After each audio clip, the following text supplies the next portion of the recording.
Hi, and thanks for logging on to the Daily DVAR Halacha. And here's a brand new halacha for you, and it's for Monday, the 10th of October, which is the 8th of Tishrei. Now, I want to remind you that on Tuesday, it's going to be Erev Yom Kippur and a special mitzvah to eat on that day. So please arrange accordingly.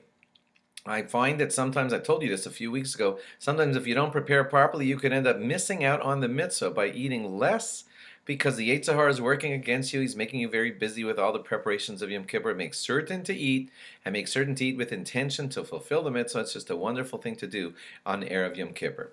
While we're talking about preparing for Yom Kippur now, it's not a bad idea to look to see that you can accomplish 100 brachos on that day. You're supposed to try to get 100 brachos in every single day of your life, if possible. And on normal days of the week, it's pretty easy.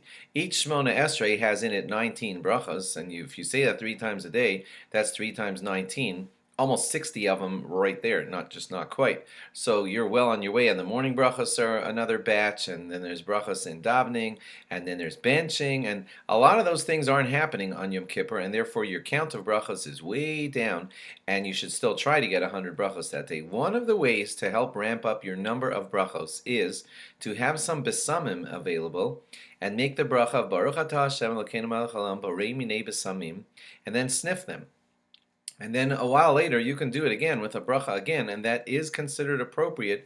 I wouldn't do it like 5 times in a row, 2 seconds apart. I'm not sure how appropriate that is.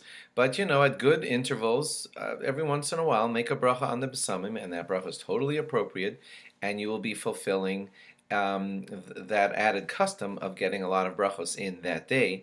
And that's a wonderful thing to be doing on Yom Kippur. I want to caution you that I have seen people do this a little bit wrong. What they sometimes do is they prepare a beautiful snuff box of wonderful besamim. They walk all around the shul giving this chance of the mitzvah to everybody, which is nice, but they end up schmoozing with a lot of the people as they come by giving them the snuff to sniff at. And that's a problem because you should not be schmoozing during the davening of Yom Kippur. So be careful about that. It's not for socializing.